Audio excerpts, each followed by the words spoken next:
I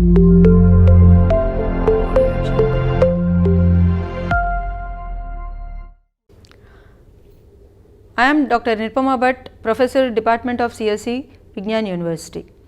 As a part of Cryptography and Network Security course, today we will be seeing about the block cipher design principles. So, when we design block ciphers, you should take some precautions so that it will make cryptanalysis difficult. So, it depends upon mainly the S boxes which you generate, similarly the permutation boxes and how you have to permute, and also it depends upon the round functions, the key scheduling and other things. So, let us see how the S boxes and these issues one after the other. So, when you generate the values in the S box, no output bit of any S box should be linear function of the input bit. No output bit of, that means you should not maintain any linearity when you are designing the elements of the S box. Similarly, if two inputs in the S box differ by a bit, at least the output should differ by at least 2 bits. So, like that we have to take some precautions so that using S boxes there should not be any cryptanalysis. Okay. Similarly, when we are performing the permutation,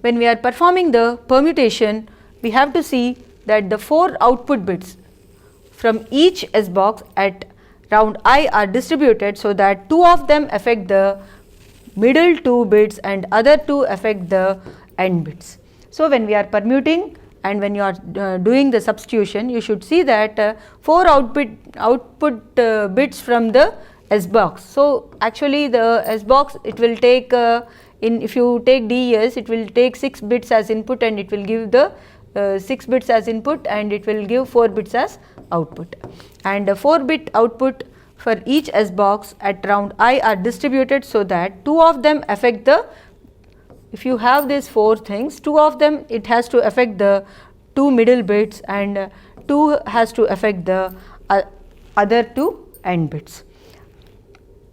So, when you create these S boxes, you should see that there should be non-linearity, there should not be linearity when you are generating the bits of the S box, and you know that every row of the S box it must have all the elements from 0 to 15 when you are considering the DES design principle, and the resistant to differential cryptanalysis.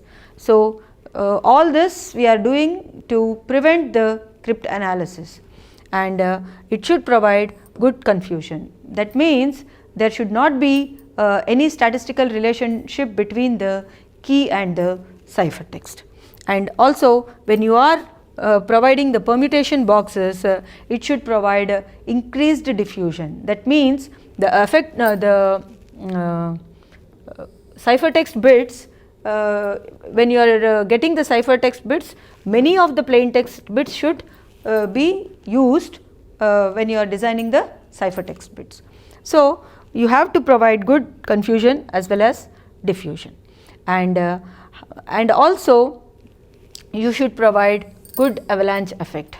What is this avalanche effect? When a small change in input has to lead large change in the output. In DES we have seen that just a change in 1 bit of the key, finally at the round 16 it has changed more than half of the bits in the key. Similarly, a change in the plain text, 1 bit in the plain text, it has produced more than half of the bits changed in the ciphertext. So, that is avalanche effect. Here when we are considering the avalanche effect, we have to consider the strict avalanche effect, and this is bit independence consideration, and also the guaranteed avalanche effect. So, let us see what it is. In the strict avalanche effect, the output of the S box should change with a probability of half when a single bit of input is changed. when a single bit of input is changed, at least half of the with a probability half, the output bits has to change, at least half of the bits has to change. And coming to bit independence criteria, it states that the bits at j and k should change independently when the input I bit is inversed. So, the finally what it means the bits has to be shuffled or it should be changed. And you have the guaranteed avalanche effect. Here the order x means that a single bit input change results in change of x bits of the output. All this is to provide as much as diffusion as possible. So, it has to maintain this avalanche effect. To have this avalanche effect, you must consider this GA, SAC and BIC, bit independence criteria. Okay.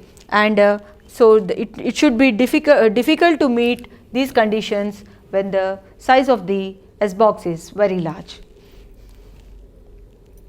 So, with this when we use the random numbers generator for S box entities, we have to see that it is providing confusion and it is providing the non-linearity, and also it has to provide the avalanche effect as well.